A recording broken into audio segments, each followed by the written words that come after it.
I am back with yet another TBR video. I think that is my most commonly made video on this channel because there's monthly TBRs and then seasonal TBRs and then yearly TBRs. This is my spring TBR.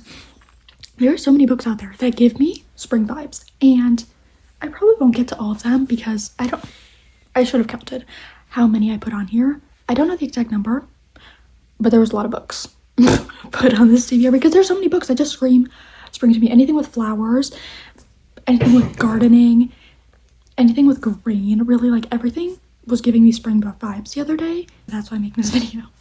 So let's get into it. I'm gonna separate this by categories just to make it semi-organized. The first category is romance, my favorite genre. And the first book I have for this all in time. Tell me it's not so perfect for this season. First of all, the FMC is a gardener. She's obsessed with gardening, and gardening is springtime activity. Also, there's a flower pun in the title. It is so spring. I need to read this in spring. If I don't read it in spring, I'll probably never read it. Because, like, it's not summer, it's not fall, it's not winter, and I'm gonna have to wait another year if I don't get to it this year. So hopefully I get to it. So, it is editingly done. You're gonna be seeing a lot of me because one thing I realized while editing this video is that I didn't give summaries for half the books I talked about on the TBR list, and how are you guys gonna know if you should add this book to your spring TBR if I don't even tell you what it's about? So now I have to go back, re-talk about like half the books on this list. So All in Time is about this woman who's escaping an abusive relationship with her son, and she ends up meeting a protective mechanic. Ooh, fun.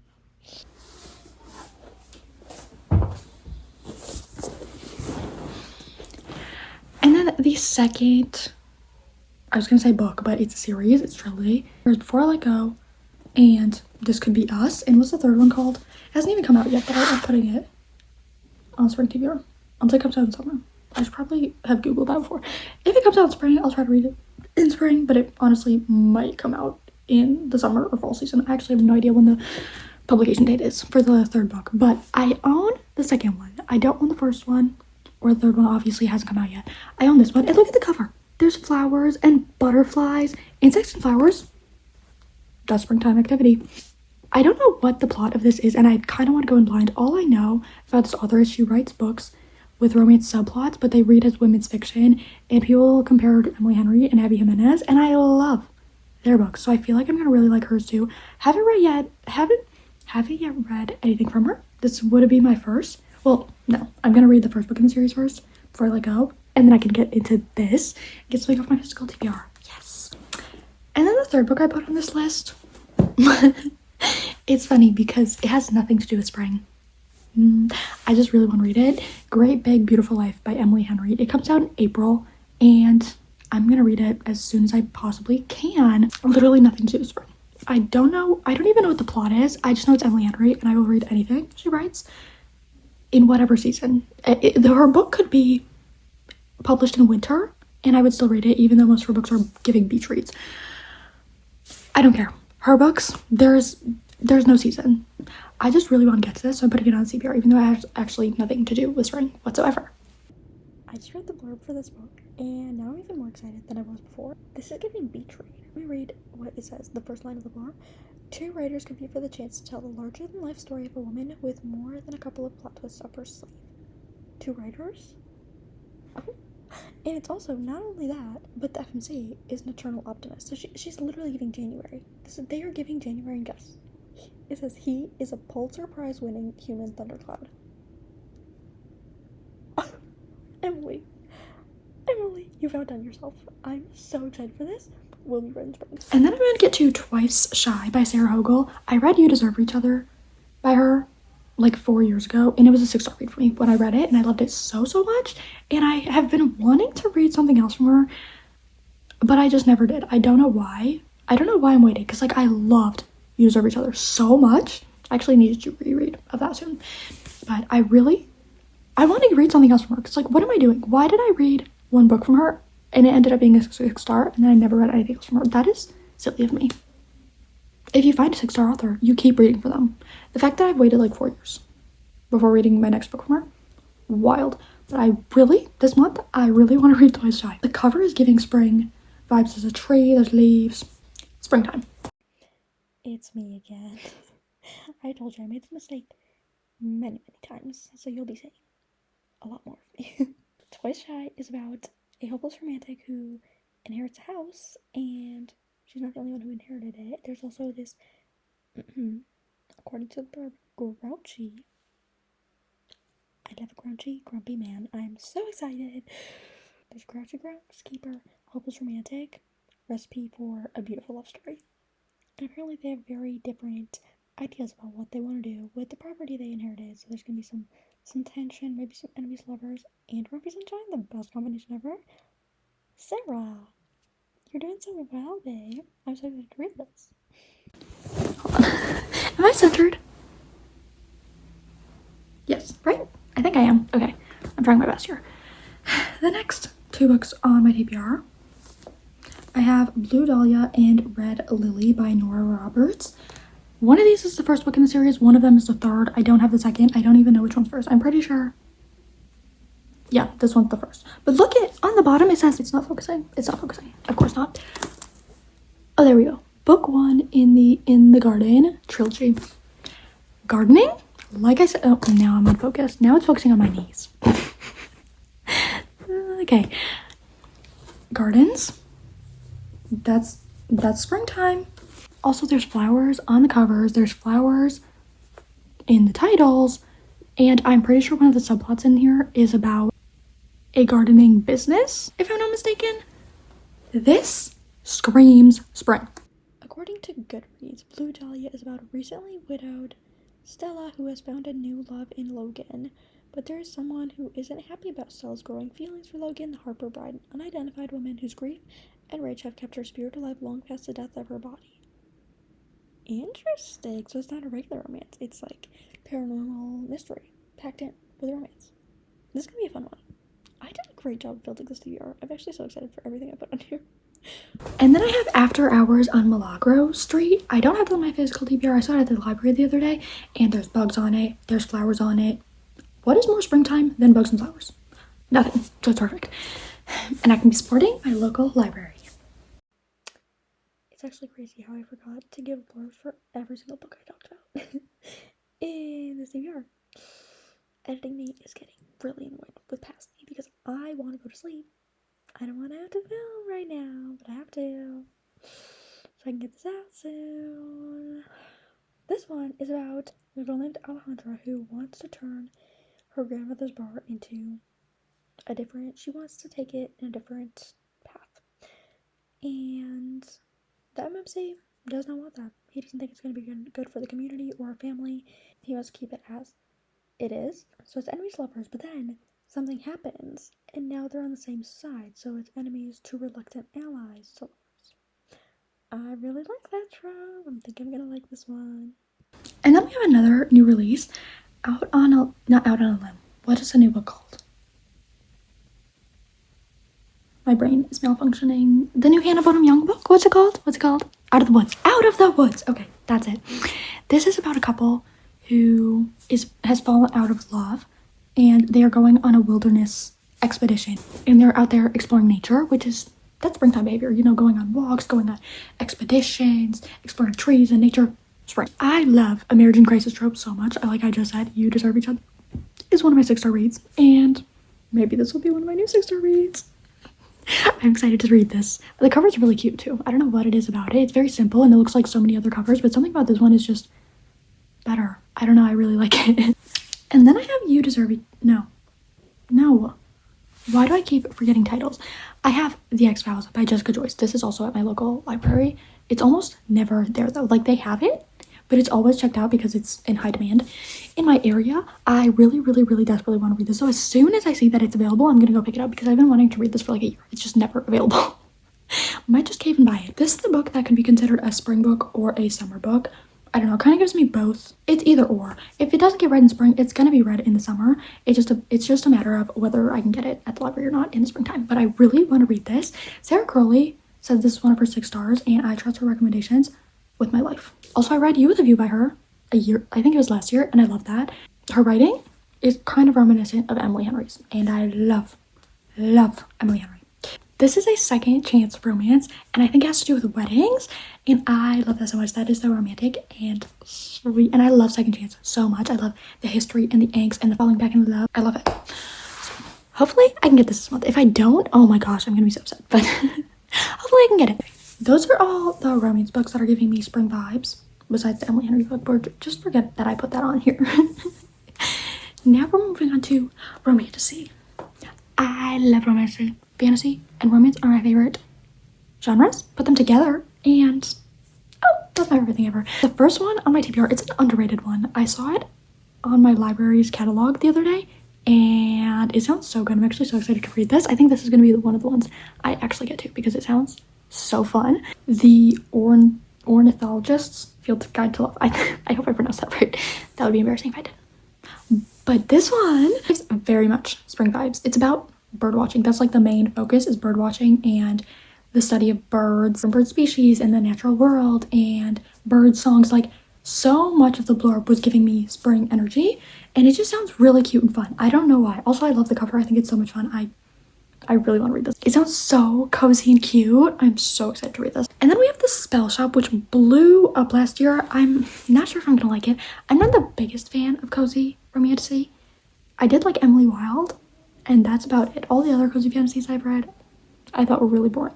So I don't know if I'm gonna like this, but I want to give it a try. There's trees on the cover, there's leaves. It is giving spring energy. I'm gonna try, but if I don't like it, don't be surprised. Speaking of Emily Wilde, I'm putting the third book in the series on my spring TBR. I haven't read it yet. I'm so excited to though. The second book in the series was a 5-star for me. I loved that book so much. Emily and Wendell, my favorite people ever. They are so cute. And the bickering and the banter, it is so much fun. I love this trilogy so much and I cannot wait to read the third book. I'm really sad though because I don't want it to be over. But I'm really excited to read it at the same time. I'm having conflicting feelings, like really sad, but also really excited. I don't know what to feel. Well, if you haven't read it, you don't know what it's about. It's about this girl named Emily Wilde, Trevor, and she is trying to write an encyclopedia and about fairies. It's literally in the title. This is a terrible description because I'm just giving you the title. What you can get from the title yourself. The way it's written is so fun and interesting. It's written like she's writing to you through the encyclopedia, which is, I thought was such a fun concept. And oh, it's so fun. It's so fun. And I feel like it's not the same as the other cozy fantasies I've read. Like, I feel like the reason I like the series more is because there are stakes. Especially in the second book, there are near-death incidents multiple times. It's not just like super cozy the whole time and boring. So even if you don't love cozy fantasy, I would try this. Because I really like it, even though I don't typically like cozy fantasy. Then I have The Hedge Witch of Foxhall by Anna Bright. Again, the cover was just giving me spring vibes. I think it's enemies to lovers. Don't know what about. I need to comment. I think it's going to be a nightmare for this video because I'm going to need to come in with a different camera, film the blurb so you guys know what it's about, and then also just the other editing I have to do on top of it. This is going to take years. Someone needs to stop me from adding books to my TBR without knowing what they're about. I literally just looked at the cover and I was like, oh, this is pretty. Add to TBR. No. Stop. Someone needs to actually stop me. This is not allowed. I have the blurb pulled up. Now we're going to find out what it's about. Hopefully there's not an accidental pregnancy. Okay. In this gorgeous standalone fantasy romance, a rebellious witch undertakes a last-ditch quest to restore magic to medieval Wales. Oh, I love when they're set in like different countries and they're like make it fantasy. You know what I mean? I don't know. I think that's such a fun concept. As two princes vie for her heart. Oh gosh, there's the love triangle. See, this is why you shouldn't just add books to your TBR without learning even the basics of what it's about, because I hate love triangles. And now, this book is already on my TBR, and I'm not going to take it off now, so we're stuck. To work her magic, she takes only what nature can spare, unlike the witches of the powerful Foxhall Coven, who sacrifice whole forests to fuel their spells. Oh my gosh. So this is why deforestation is happening. We have the Foxhall witches to blame. Across the warring kingdoms of Wales, all magic is fading, but even the dragons have vanished. Not the dragons! Prince Taliesin. How do you say this? Taliesin? I'll just call him Tally for short. Without nothing more than to watch magic die. Oh, okay, Tally, damn. Why? But when his father charges Tal and his brother David with destroying King Offa's... What? So many names just happened right now. King Offa's Dyke? I don't know what that means. Like, that's a slur. I don't know what the other meaning of that word is. But that, like, the slur makes no sense in this context. So it obviously means something else, but I don't know what it means. Oh, it literally says the next. It literally explains it if I just kept reading and stopped talking. I do so much talking. Okay, so the dike is the massive earthen wall raised by their merchant enemies to the east, which may be the cause of magic's disappearance. He begrudgingly seeks aid from a witch. Oh, reluctant allies. Oh, I love that. Because whichever prince succeeds in destroying the dike will win the throne, and Tal is willing to do whatever it takes to become king. Even if the Foxhole Coven refuses to help him, even if he's forced to team up with his Spitfire hedge witch who hates him almost as much as he hates her magic. Okay, I'm glad I added it to my TBR. I'm a genius. I should always judge books by their cover because I just found a hidden gem. And even if David proves to be a worthier rival than he anticipated for the crown and for Fion's heart. Wait, why am I excited? Okay, I don't even care that it has a love triangle. Seems like a fun time, actually. I'm excited to read this. And then the next two books actually are my physical TBR, which is good. I should be focusing more on that instead of checking everything out at the library. More than half of the books on my TBR are not on my physical TBR. I need to work on that, but ugh. Pull them out. Oops. Okay. The next two books are Foxglove and it's stuck to the floor. Foxglove and Wisteria by Adeline Grace, part of the Belladonna trilogy, which is a YA romance-y/mystery series. There's also, in the first book, I can't give you the words of the second one because I haven't read them out yet, but in the first one, the FMC can see death, and she brings death around her wherever she goes. Really, like, everywhere she goes, someone ends up dying, and she sees the death taking them, but he can never take her. It's very interesting, and it was gothic and mysterious and so much fun, and I loved it. It's whimsical, but at the same time gothic. It's really interesting. I loved the vibes, and I really want to continue the series. So I have Foxglove and I have Wisteria, which, oh, look at the Wisteria. Looking underneath the dust jacket, it is so pretty. So stunning. One of the most stunning books I own, actually. And I think this one is following one of the side characters, which I can't even really tell you what side character it is because it's a spoiler for the first book. But I'm very excited to read her book, and I'm very excited to continue with was her name Signa? Or Sigma? No, it can't be Sigma. Right? It's Signa. Signa's.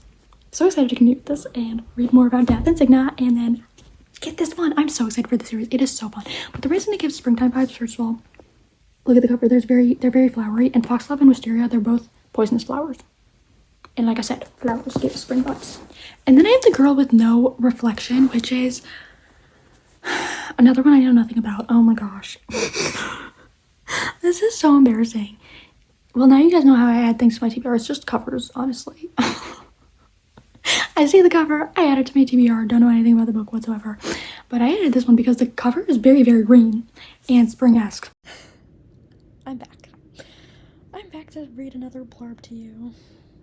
So I feel like this video, as I'm editing back, I'm realizing it's very low energy. I did not realize. I just seem bored throughout this entire video, I'm sorry. It is so low energy, and I'm like bored watching it myself, so I can only imagine how you guys feel. The Girl with No Reflection is about a young woman chosen as the crown prince's bride who must travel to the royal palace to meet her new husband, but her world is shaken when she discovers the dark truth the royal family has been hiding for centuries. Got a little mystery in here, that's fun. In this lush fantasy debut, Princess Ying Yu believed in love once upon a time. Yet when she's chosen to wed the crown prince, Ying's dreams of a fairy tale marriage quickly fall apart. Her husband is cold and indifferent. Oh, why do I like this type of man, though? Because I know he's gonna stop being cold and indifferent eventually, and he's gonna fall for her. He's gonna become such a softie. Oh, I cannot wait to see that happen. Confining Ying to her room for reasons he won't explain. Oh, wait. No, now I don't like it. I don't want him to, like, Stockholm Syndrome her. He has to let her be free. Worse still are the rumors that swirl around that the Wait, what? Worse still are the rumors that swirl around the Imperial... What? Worse still are the rumors that swirl around the imperial whispers of... I don't know why I can't read all of a sudden. Take 3. Worse still are the rumors that swirl around the imperial whispers of 7 other royal brides who, after their weddings, mysteriously disappeared. Oh, so maybe he's putting her in a room to protect her, and he's being cold because he doesn't want to get attached? That's my guess. Left alone with her own reflection of her company, Ying begins to see things. Yeah, she's going crazy. Strange things, moments in the corners of her mirror, colorful lights upon its surface, and when one on the eve of her wedding, she unwittingly tears open a gateway, she is pulled into a mirror world. This is so fun. This realm is full of sentient reflections, including the enigmatic Mirror Prince. Unlike his real-world counterpart, the Mirror Prince is kind and compassionate, and before long, Ying falls in love, the kind of love she's always dreamed of, but there is darkness in this new world too. It turns out the two worlds have a long and blood-soaked history, and Ying has a part to play in the future of both of them. And the brides who came before Ying, by the time they discovered what the role was, it was already too late. This sounds so good. And then the next category we have is fantasy. Next book I have is on my physical TBR, and it's very, very famous. I'm very scared because if I don't like it, I'm gonna get hate mail. But it is The Hobbit by J.R.R. Tolkien. I'm scared. I'm really scared because what if I don't like it? Everyone's gonna hate me. But I looked up whether this book gives spring vibes or not because it's very green, but I wanted to make sure it was actually spring-esque because I want to read this at the right time to maximize my chances of actually enjoying it. And according to the Google AI, it is a springtime book. I'm very excited to read this though. Like, I'm scared, but I'm also very, very excited because it's so popular and I just want to be in the know with everyone. I'm getting extreme FOMO from not having read anything by this author. But this, apparently, the place it's set in there's blossoming flowers. As long as there's flowers, it's a springtime book for me. And then the only other fantasy I've included is Flower and Thorn. This is a historical fantasy set in India. The whole book is about flowers, which is so exciting. There is a romance in here, but it is very, very, very minimal from what I've heard from other reviewers. Apparently, the main focus is definitely the fantasy and the romancy aspect of this. Very minimal, not important. So that's why I'm putting this in the fantasy category, even though there is a little bit of romance. It's so minor that I feel like I shouldn't put it in romancy because that's just kind of misleading. But just so you know, if you want like pure fantasy with no romance, this is not that, but it's very, very minimal. I think you'll be fine. It's much more focused on the fantastical elements than the romance. Let me read the blurb of this book to you guys because the amount of times flowers are mentioned is wild. This is one of the most spring-esque books I've ever seen.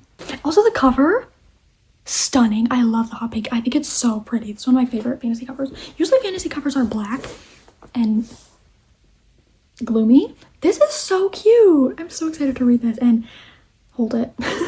I don't have this on my physical TBR, but I should because it's so pretty. Anyway, let's read the description together. Oh my gosh, this is also very underrated. There's only 293 ratings on Goodreads, and it was published 2 years ago. It's very underrated. Maybe I'll find a hidden gem. Ooh. But this, let's read the blurb. Okay. A young flower hunter gets embroiled in the succession politics of the sultanate when she must retrieve the rarest and most powerful magical flower after giving it to the wrong hands. Irenia has wanted to be a flower hunter ever since her mother disappeared into the mysterious mist of the Ron Salt Flats one night. Now 17, Irenia used her knowledge of magical flowers. I should have counted. Wait, how many times the flowers just said? 1, 2, 3. To help her caravan survive in the harsh desert. When her handsome hunting partner and childhood friend finds a priceless silver spider lily, said to be able... Oh, that's not the flower. A lily is a flower.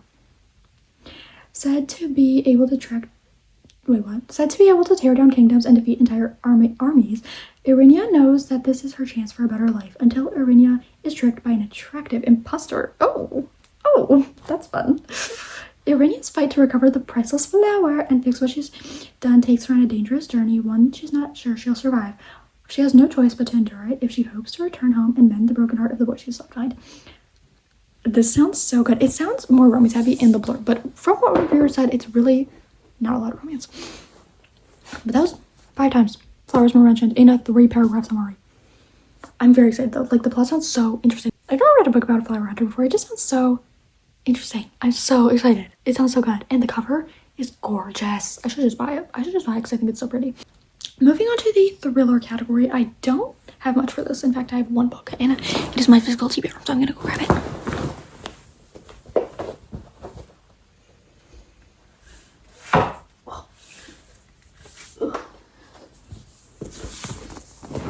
The God of the Woods by Liz Moore. This was one of the most popular books of 2024. So as much as I don't want to go in with expectations, I am going in with pretty high expectations because everyone seems to love this. Apparently it's a mix of literary fiction and mystery thriller. And I think is it historical too? What time period is that in? Actually, I don't know. I don't know why I put this on the spring TBR. Actually, I'm reading the Lord right now and the first thing it talks about is summer camp. It's not even a spring book. But the cover just looks springy. There's a big tree on it. And it's all green. It looks like a spring book, but apparently it's more of a summer book. Okay, I'm not taking it off now because I do actually really want to read this. Oh, it is historical. Yes. It's set in August of 1975. A camp counselor discovers an empty bunk. Its occupant, Barbara, has gone missing. Oh no! Barbara isn't just any 13-year-old. She is the daughter of the family that owns the summer camp and employs most of the region's residents. Oh. Rich family drama, love that. And this isn't the first time a Van Laar child has disappeared. That's weird. Is it the family? I feel like that's usually the case. Barbara's older brother simply vanished 14 years ago, never to be found. As a panicked search begins, a thrilling drama unfolds, tracing down the layered mysteries of the Van Laar family and the blue-collar community living and working in its shadow. Moore's multi-threaded story invites readers into a rich and gripping dynasty of secrets. I'm intrigued. Hopefully the people are writing this actually good. I am a little scared about the length though, because most mystery thrillers that I like are between 300 and 400 pages. This is almost 500. It does seem a little long for a mystery thriller. I feel like it's not going to be very thrilling. It's definitely going to veer more into the mystery side than the thriller side. Oh, but it is also literary fiction, so I guess it makes sense, the length, but I don't know. I don't know if I'm going to love this. If it's too slow, probably won't love it, because I do like more fast-paced. And we're moving on to the historical fiction category, which I guess I have 2 books in that, since God of the Woods was a historical fiction as well as a thriller. There's that. And then we also have The Lake House by Kate Morton. I've never read anything from this author. Don't know what this is about either. This has been my physical TBR for like 6 months, and it's about time to read. But look at the cover. It's giving spring.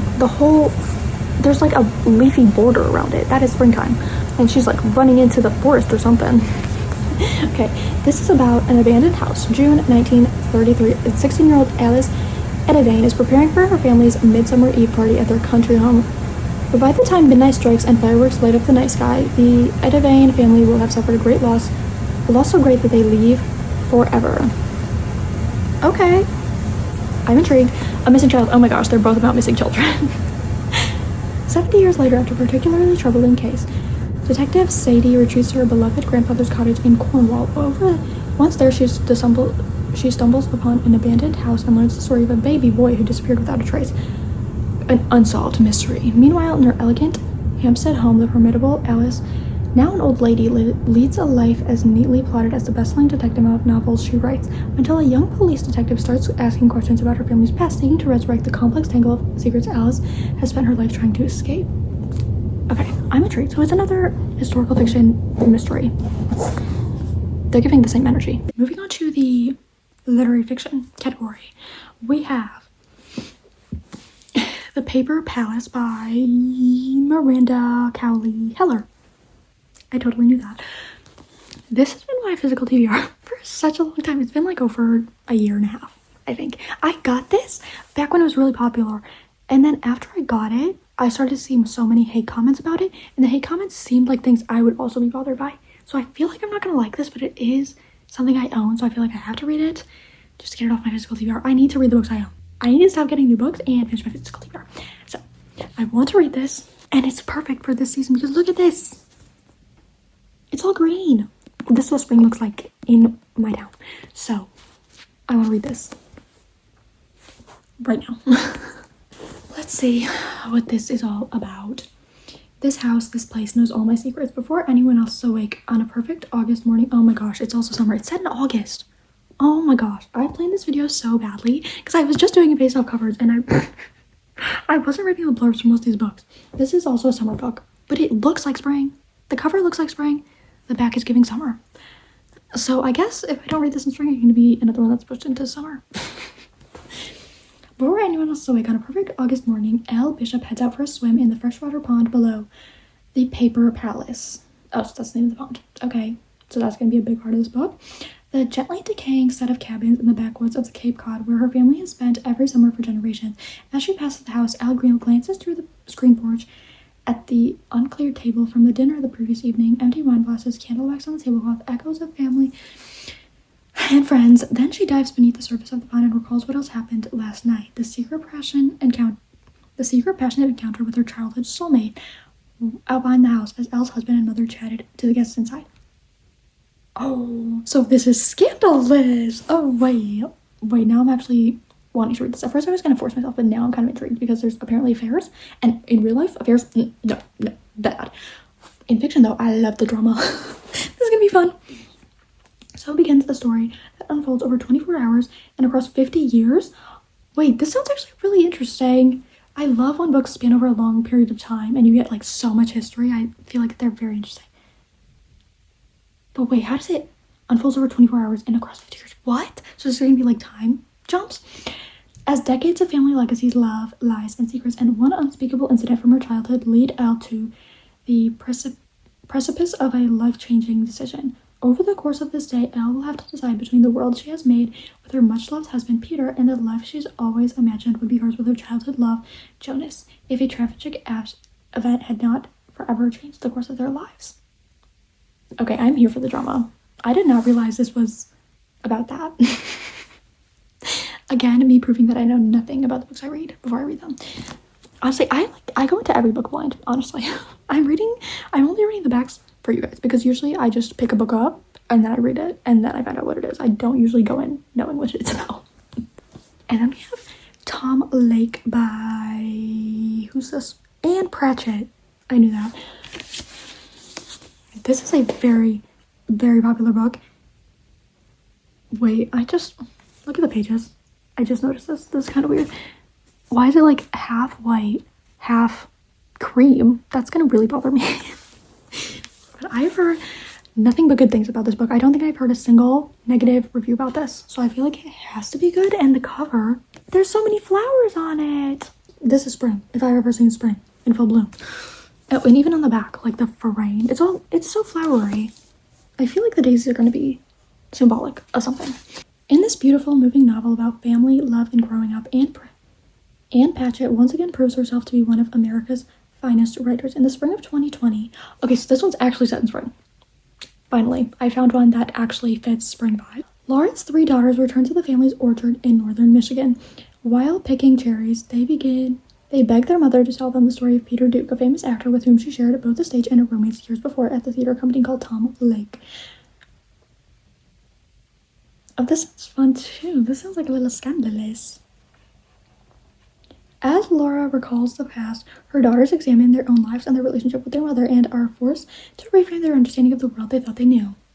Interesting. Tom Lake is a meditation on youthful love, married love, and the lives our parents led before they were parents, both hopeful and elegiac. What is this word? Elegiac. No idea what that is. Elegiac.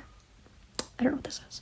It explores what it means to be happy even when the world is falling apart. As in all her novels, Anne combines compelling narrative artistry with piercing insights into family dynamics. The result is a rich and luminous story told with profound intelligence and emotional acuity that demonstrates once again why she is the most acclaimed literary talent at work today. High praise. Which I'm sure is very well deserved, and I'm sure I'm gonna find that out when I read this book. I really want to read this out. This is actually so springy. I don't read literary fiction books much because it's not my favorite, but the ones I have read that I've actually enjoyed have usually been family sagas. So I feel like I might actually like this. That is the last book on my spring TBR. I should have counted. Ugh, why didn't I count? We'll see how many of these I actually read. I think I'm gonna do a reading vlog reading spring-esque books. So that I can focus on this TBR a little bit, because otherwise I will never get it done. I probably won't get it done, even if I try to focus on it. I'm just so much of a mood reader. But I'm gonna try. Okay, bye. I'll see you later. Oh wait, look, I put up these paintings. Aren't they so springy? They're leaves.